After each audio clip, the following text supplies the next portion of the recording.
imagine working as a nurse at bedside for so long. Like, oh my goodness, you will have backache, you will have shoulder pain, and all of that. So the lowest point of one of my lowest point in my life is like when my mom and my dad passed away. Like I could not go home when my mom got sick because I have to send money. Yeah, Yeah. so those are the moments that made me really question, like, man, is it really worth it, right? Like leaving home, you miss a lot of milestone with your parents, Mm. and all of that. But at the end of the day,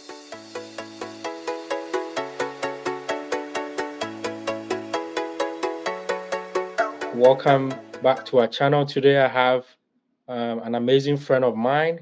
He's been in the United States for pretty a long time. I don't want to say much, but he has very great insight that he want to share with us. There are so many of us that are back home, whether in Africa or in Asia or in some parts of Europe. We always have the American dream, and we kind of see things as though once we come to America, everything, all our problems are solved. We are able to go and then change situations back home and all that. But the reality sometimes hits us so hard that if we don't get people to actually talk to us about it, sometimes it can be very challenging. So I have this friend of mine, has been in the United States for a while. So I'll just want to leave it with him, and so he's just going to introduce himself and let us know how he was able to get into the United States, and we are going to get into the discussion, so that by the end of this video we are all going to feel empowered regarding our stay in America, as well as our journey to travel to the United States. So thank you very much, Wilmer, for joining us today. So um, just a little background about yourself, and what do you do? Yeah. yeah, thank you, Apia, for giving me this opportunity to guest, right? So by profession, I'm a registered nurse. I graduated nursing in 2004, and that was my ticket to be coming here in United States. I've been a nurse since 2004, moved here in the US in 2006. So the Okay. way I did it is before we still have to do CGFNS, but Hmm. now all you need is just NCLEX and your IELTS. That will be your ticket. If you're in a healthcare industry, that will be, especially a nurse, that will be your ticket for an employer to like start their petition to you so that you can move here in the US. So make sure if you're a registered nurse, have an experience, get that NCLEX done, get that IELTS done. But there are also some companies that offer H1B visa that Hmm. you can come here, but make sure you have your NCLEX ready because that's really your ticket on how you can practice nursing here. So because of that route, I was able to move here in the US in 2006. 6. Okay. And yeah, and been working as a registered nurse since then. So it's been a long time. But just like what you said, right? Being here in America, that's just like the first step. That's right. That's right. Navigating the system is another thing. So that's one thing that we need to be prepared for. And I want to echo what you said, Apia. You said once we get here in America, most people think that our problem will be solved. But we have to think that yes, we are earning dollars, but we're also spending dollars. That's true. That's right. That's right. Yeah, I like that. So we are earning dollars, but we are spending dollars. And I know you say you migrated, right? You moved through the nursing route. So which country are you originally from? I am originally from the Philippines. Okay. Yeah, I got my nursing degree over there, and yeah, that's where I come from. Okay, all right, great. So guys, as Walma mentioned, he's originally from the Philippines, and this let us know that it is possible, right? If you are a nurse back in your home country, regardless of where you are, Africa or Asia, there is a possibility for you to migrate. And we have so many videos on this channel that we've talked about regarding how you can migrate to the United States as a registered nurse. And you need to get your IELTS, you need to get your NCLEX, and also do your evaluation, I believe, through CG, FNS, and all that. So that is not that is not the focus of our topic, but our discussion today, right? But I just want to for you to enlighten us more, right? So you moved to the Philippines. You graduated in 2004. Moved from the Philippines to the United States in 2006, and you've been working as a registered nurse. So would you want to share a little bit more about your journey in the United States? Because most people come and reality hits them, the cultural shock, different people, different language, different food, different everything. So would you want to share with us how your journey has been? Has it been smooth? How easy was it for you to settle in as a nurse, and other things that you would like to share with us? Yeah. So when I moved here in 2006, I was the first immigrant of the family. Okay. I did not know how to drive. I did not Mhm. know anyone, no family, no relatives. So when I landed in San Francisco, I was like, oh my goodness, I don't know where to go. And luckily, I was fortunate enough that my manager was the one who picked me up at the airport. Oh, awesome. And yeah, and she helped me settle in my apartment. So I was a direct hired by a certain company to work for a company. Mhm. So they sponsor my accommodation for the first 3 months. So I Okay. was settled in. Right. And but it becomes a problem because I don't know how to drive. And the apartment that I was in is far from the hospital that I'm working with. So I Wow. have to get used to riding buses. That's just okay. Yeah. That's And difficult to navigate if you are new in yes, America. especially if it's something new, right? Like you don't know everything is. I have to navigate the buses. I have to sometimes wait for my coworkers to finish their work so that they could give me a ride. So those are the things. When it comes to culture shock, definitely there's a lot of differences where my culture from the Philippines, but coming here in the US. And I just really want to set the expectation right. But don't get me wrong, America is like the land of opportunity, Yeah. right? But Yeah. we have to make sure we have a clear expectation coming here Mm-hmm. because money doesn't fall on your lap when you move here in the US. You have to work, Yeah. you have to pay taxes, you have to learn how to navigate that Mm-hmm. also. You And pay at your this, bills, right? Your yeah, rent, and you your pay your bills. phone bill, everything in bills. Everything. Then once you started having your own car, you have to pay your car insurance, your car payment. Then everything is adding up. Then when it comes to food, I'm fortunate enough that in San Francisco there's so many Filipino community and Filipino store Okay. that I didn't really have to adopt when it comes to food. Um, my greatest challenge was being away from my family and doing things on your own. Everything, Yeah. like when you get sick, you're the one who still have to cook for yourself. You still have to clean up your apartment. You still have to wash your clothes. And if you need to visit the doctor, you still have to drive yourself to the doctor. Wow, wow, wow, wow. So if I get you right, even though there is a large Filipino community in San Francisco, unlike back home where it is, more collectivism approach where everybody's business is anybody's business, right? But here it's like, everybody for themselves, God for us. So though you had that community, I mean, not that they did not care, but they also had their own things to do, right? They also had to go to work. They also had to pay their bills. So, trying to navigate doing things all by yourself without the support of family or friends was a little bit challenging for you. Is that what I hear you say? Yeah, that's like one of the challenges. And just being really away from the family. Though the community is great, but just like what you said, they're all busy, busy working, busy paying their own bills. They have their own thing. And another thing that's different is when we are like in the Philippines, like I know my neighbors. I Okay. know I can just talk to my neighbors if I need anything. I can just ask my friend, right? Right. And I don't have any friends when I first moved here. But here in the States, you don't know your neighbor. Sometimes you don't even see them because Yeah, they're also busy working. So those are the right. things that you need to That's be right. a, That's right. get accustomed to. Right, right, right. So guys, we need to set realistic expectations from ourselves for ourselves, and it is true that once you work, you get your money, and if you convert it back home, it's a lot of money, whether you are in Africa or in Asia, but we need to work hard for it. It needs to be earned. So those that are back home, if you are reaching out asking for money, and people are saying, can you please wait, wait to the end of the month, just be gracious enough, and keep on supporting us with your prayers, and wishing us well, and don't assume that people are intentionally ignoring, to help you, because um here everything is connected. It's bills. If you don't, it's not like, oh, you're going to beg them.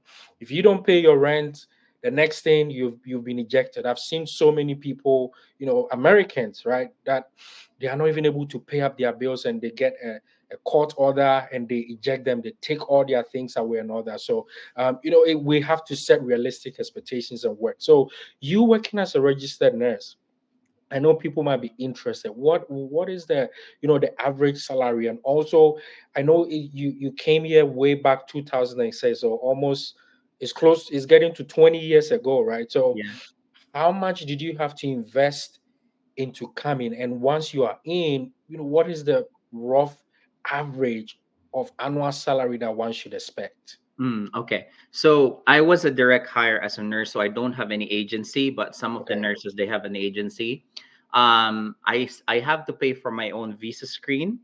I have to pay for my own NCLEX exam, my own Mhm. CGFNS, my own IELTS, but they take care of everything else. Oh, it's Okay. okay. They also pay for my plane ticket. Okay. Um, and when I first got here in 2006, my hourly rate was $30 per hour. Oh wow, 20 years ago, almost you're getting $30. Okay. So Yeah. now people should even be expecting more. Yeah. So, I mean, the beauty with healthcare industry is the longer you stay in the industry, the more valuable you are. That's right. So, yeah, in average here in San Francisco area, Bay Area, nurses are around this time make between 70 to like $150 per hour. It depends. Wow. Okay. Okay. Okay. Yeah. So that's for the San Francisco area, right? Every Correct. every state, every city might be different. So if you are watching, don't assume that all across America, you come in and you're going to get 70 to $150, right? It depends on the state, and also in the state, it depends on the city. Because San Correct. Francisco is is a major city in the United States. So yeah, Correct. okay. And I also want to add to that, yeah, to echo you, the cost of living here in San Francisco is still very It's high it's compared also high. to, Okay, so yeah, it's just like compensate each that's other. right. So we have to put that. So like when you go to Texas, they have a different rate for nurses. When you go to That's a true. different state, different rate. So Yeah, yeah. every state has a different rate when it comes to nursing. Okay, awesome. Thank you so much, Wilma. Guys, it's been educative so far. Get your pen and paper. Write things down. Don't just be in a rush that you want to travel to America, but make sure that you are being strategic enough. So, having worked as a nurse for close to 20 years, what has your experience been like? Have you enjoyed it? What has been your high moments and what has been your low moments? So I'm grateful for working as a nurse. I learned so much because I work in a big hospital in the city. I work in intensive care unit. Learning wise, I have no what do you call no complaint because I learned Okay, so much. Yeah. right. So being a nurse, I was able to realize my dreams like travel, pay stuff, Hmm. help my family, and all of that. Yeah. But the problem lies is you have to go to work. So though you make decent income, Mm, you still don't have the flexibility of time. okay. And you know as you work, the question becomes like, how sustainable is it? Wow. How sustainable working is a nurse, because nurse is like not only it's mental, it's also physical and emotional. It's like a whole dynamic of emotion sometimes. And Mm, you know your capital is your body, right? So like imagine working as a nurse at bedside for so long, like, oh my goodness, you will have backache, you will have shoulder pain and all of that. Okay. And one thing also is when I was working as a nurse, I miss a lot of time with my family Hmm. because I have to put in work. And, Yeah, you because you know, need the money and you need to help them back home as well. So exactly. wow, And, wow. as I think us, like in a third world country, like our heart really goes out for our family. Like we Sure. really want to help them. We want to send money and all of that so that they will experience what we're experiencing. But Hmm. the trade for that is the time. And yeah, so the lowest point of one of my lowest point in my life is like when my mom and my dad passed away. Like I could not go home when my Wow. mom got sick because I have to send money Yeah, because and you need and the help. money to take care of her. To Yeah, and healthcare overseas. If you're Filipino, you're watching, like everything you have to pay cash in there, and if you Mm. don't have any money, they will not treat you. Yeah, and I think it's pretty much the same in Ghana. It's pretty much the same in most third world countries. Like, in America, we are blessed, we are fortunate that you can get the care, even though it's expensive. But if you need the care, they'll take care of you. But afterwards, you have to pay the bills. But back home, it's a struggle. You need, it's kind of, we call it cash and carry, right? You pay, you Yeah. get the service. Yeah, so those are the moments that made me really question, like, man, is it really worth it, right? Like leaving home, you miss a lot of milestone with your parents, Mm, and all of that. But at the end of the day, it's still a blessing. right. So make sure when you moved here in the United States, you need to be smart with your money. You need to make sure, have emergency fund for emergency purposes. Hmm. Make sure you save and invest money because God forbid something happened to you. Yeah. What's gonna happen to the people that's waiting for you Wow. overseas? Wow. Wow. Wow. Wow. I believe that must have been, a low point in your life where, you felt like maybe you were trapped or you were stuck because you really wish you would have gone back home, and maybe your health was also failing you as well, but you didn't have any option because you needed the money. Wow. Wow. So did this affect you personally? Like, did it affect your mental health in any way? Did it affect your physical health in any way? Since your mom, of blessed memory, was back home and you could not even get the chance to go, though you were working and sending the money, you couldn't get the chance to connect. Did this impact you in any way? Yeah, a big impact. I was very guilty working because my mind is like, oh my goodness, I'm taking care of these people, but I was not there to take care of my mom. So that really greatly affected me, mental wise. Okay. But we gotta honor them, right? So the only Yeah, way we could do that is like really just really move on. But that's easier right. said than done. That's true. That's true. That's true. That's true. And we pray you continue to get the strength to be able to do what you are doing. And viewers, if you are watching, you can see that there's a registered nurse, right? But saying that financial independence is my mission. So, I mean, you're a registered nurse, but can you talk to us about what financial independence is, and how can we attain it? You talked about saving, uh, and other things that we can do so that we can avoid, if something bad is supposed to happen, we can probably potentially avoid, because that is the whole purpose of the conversation we are having today, is so that people, our brothers, our sisters, our uncles, our nephews, our nieces, they will not go through the same experience you have been through. So how did you transition out of that? Are you still working as a registered nurse? I'm only working 4 times a month as a nurse, Four but times a month. yeah, Okay. but I'm really passionate about sharing people about how to make that money work for them because in line to what I experience, I make decent amount of money as a nurse, but Yeah. I don't have the time freedom. You know, if a lot of people say, hey, I make decent amount of money working in the States, but if I ask them this question, like if you quit your work right now or you cannot go to work right now, are you Right. still going to be able to maintain the lifestyle that you have? Okay. Mm-hmm. And most people's That's a answer good is question. yeah, That's a good and most question. people's answer is like no, because you have to really work. And that's how I really started chasing ways on how to make that money work for me. And it's helping me a lot. It's helping me a lot. And because of this journey, when my dad passed away, it was a little different story because I was able to go home. Okay. um I did not work as a nurse for 2 years, Wow. because I was like soul searching. Hmm. That's why it's very important to have that independence, because yes, financial independence entails money, but it also entails time. And Time. most people don't realize this, Apia, that 64% of Americans are Mm-hmm. actually living paycheck to paycheck.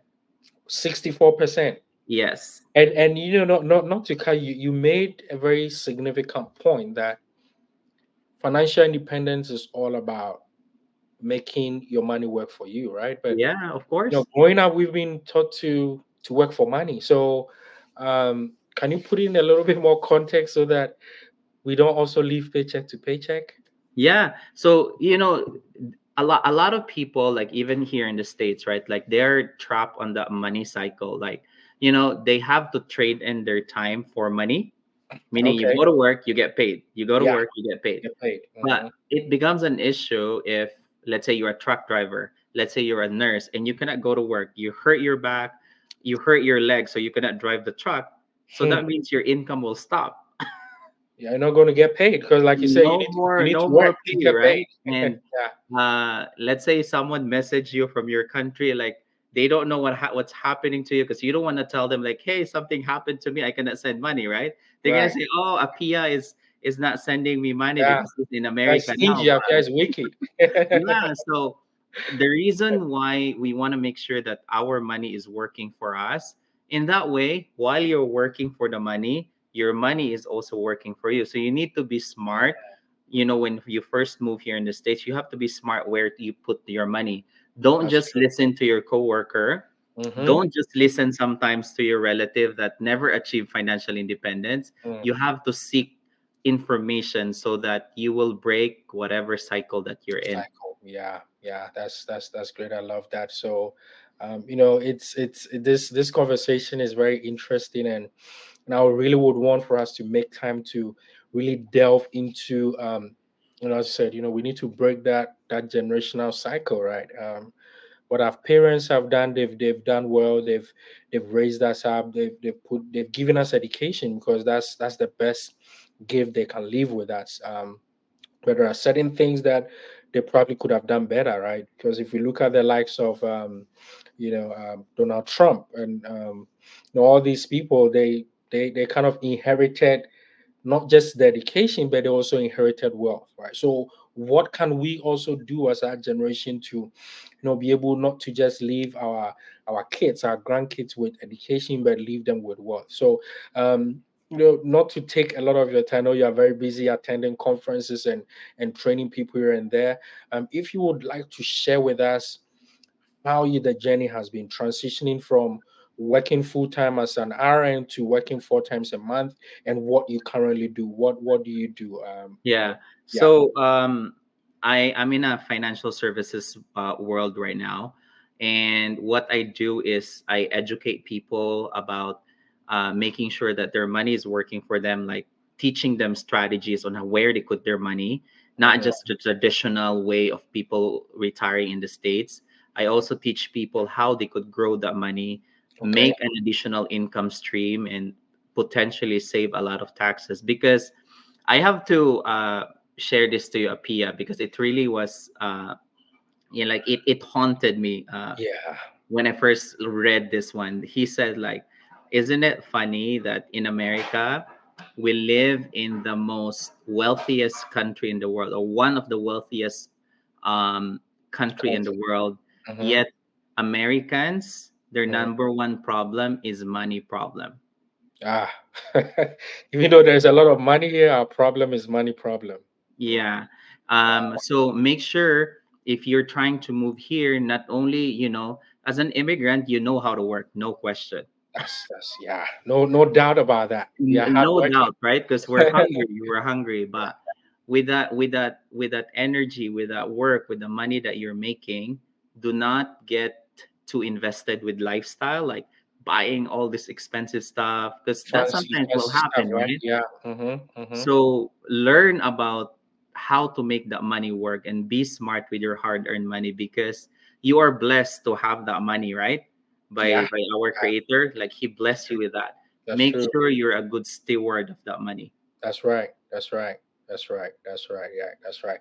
Yeah, thank you so much, Wilma. And like I said, I know a lot of people watching us will be curious to learn more about your story, not just how they can migrate to the United States as an RN, but also how they can make sound financial decisions, sound, financial choices. Because there's really no point. We working for people, working until retirement, and we don't have anything for ourselves. And personally, my family and I are also embarking on our own financial journey. Though we are beginning, but we are hoping to ensure that we leave generational wealth for the people that come after us. So, just before we wrap things up, do you have any parting words, any last words for people? How can people get in touch with you? Yeah. So if you want to learn more, you can follow me on TikTok. My handle name is Finance Nurse 08. So Finance Nurse 08. That's also my Instagram. My Facebook page is also Finance Nurse 08, or you can just add me by my name, Wilmer Neri. And yeah, so um, keep chasing that dream. Don't give up on it. All right. You have a chance, right? True. That's true. All right. Thank you so much. So from a registered nurse to a finance nurse, meaning working part-time as a nurse and working full-time as a financial expert. So guys, we'll continue to have more conversations like this to empower each and every one of us to just to make sound financial choices. That way we are not going to overwork ourselves and um, spend all the time we have making wealth, and then we achieve the wealth and we're going to now spend the wealth in achieving our health. So we need to make that fine balance between having financial freedom, having enough wealth, and also having good health, not just for ourselves but for the people that are back home. So thank you so much, Wilma, and we hope to have you here again on the channel. Thank you. Thank you, Pia.